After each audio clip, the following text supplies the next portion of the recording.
More mixed financial news. Good news has been hard to find when it comes to the U.S. economy. This week, the June inflation numbers came in. Inflation cooled, consumer prices declined, and housing costs finally began easing up. I'm about to break it all down for you. This is news you might not get from the slopstream media. Before we dive deeper, a quick shout out to all of you, longtime listeners and the new folks who've just joined me. Your support keeps this whole thing moving. If what you hear strikes a chord with you, post a like, leave a comment, and hit subscribe on whatever platform you're on.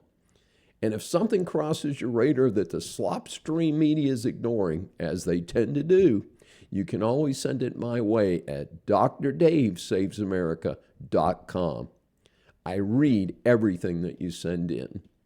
Inflation reportedly dropped for the first time since January to a 3.5% annual rate. This is also the biggest monthly drop since April of 2020. Of course, that was during COVID, when the measure dropped 0.8% in just 1 month. At the same time, consumer prices dropped 0.4% in June after rising by about the same amount in May. Parallel to the other indexes, the cost of housing only went up 0.1% in June. Unfortunately, this may be just a temporary situation driven by the drop in energy prices when it looked like we had to deal with Iran. With the hot war in process, these indexes may tick back up again this month. The stock market has continued its roller coaster ride with big days for a while and then a big crash. With such wild swings, investors may check their portfolio at the end of 1 month and celebrate.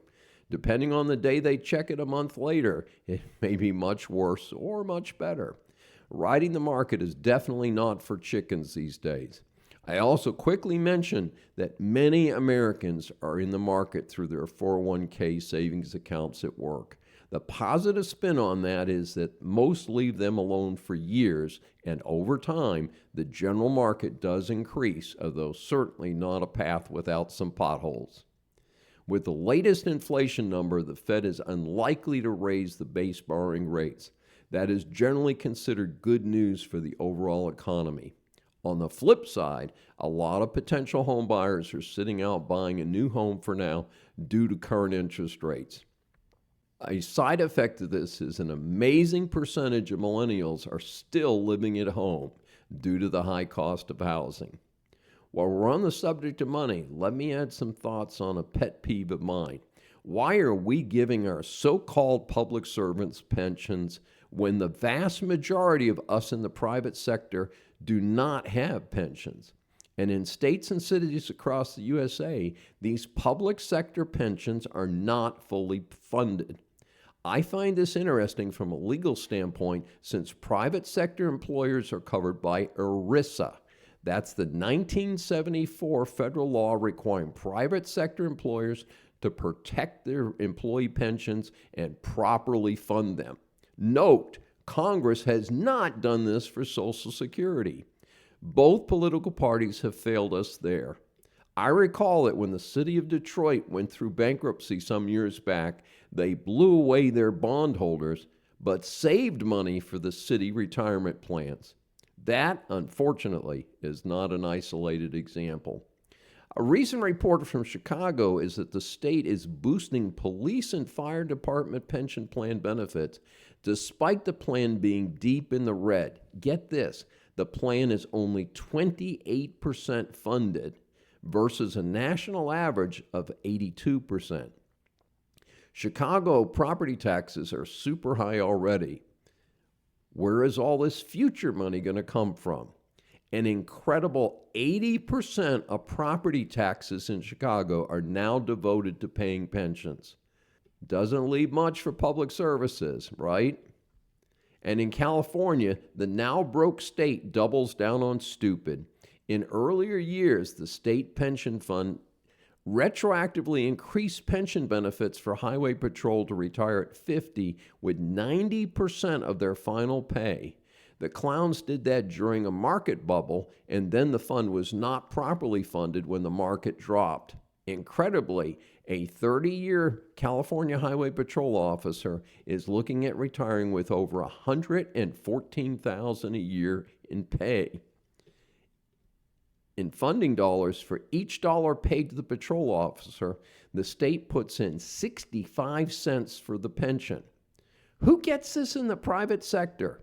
For comparison, most Americans might get 4 to 6% match, and that has a cap of around $25,000 per year. Why is there a cap on 401k when politicians are able to make millions of dollars while in office? In comparison to the usual 4 to 6% 401k match, it's basically a 65% match out there in California. That is outrageous, especially when we, the taxpayers, are paying that bill. So the servants are getting more than 10 times as much paid for by the taxpayers. The scumball public unions in California want to lower the retirement age from 57 to 55. Hey, you know what? Many of us in the private sector don't have a retirement age because we don't have pensions at all.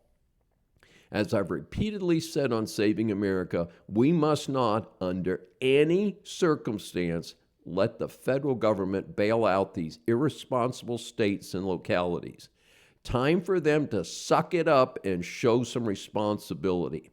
I believe all public sector pensions should be ended now. There's a system where they can buy out the benefits already promised and then shut down those plans. Put the money into reducing taxes and properly funding Social Security for all of us.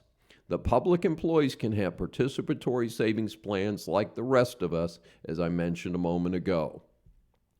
Keep in mind that this wasteful spending and further commitments are happening when Social Security and Medicare are both about to run out of money. It is time for financial housekeeping from top to bottom in the United States. Stay informed, stay engaged, and keep asking questions. This is Dr. David D. Shine. Thanks for watching this special episode of Saving America. If you enjoyed it, please like, comment, and subscribe on your favorite platform. See you next time.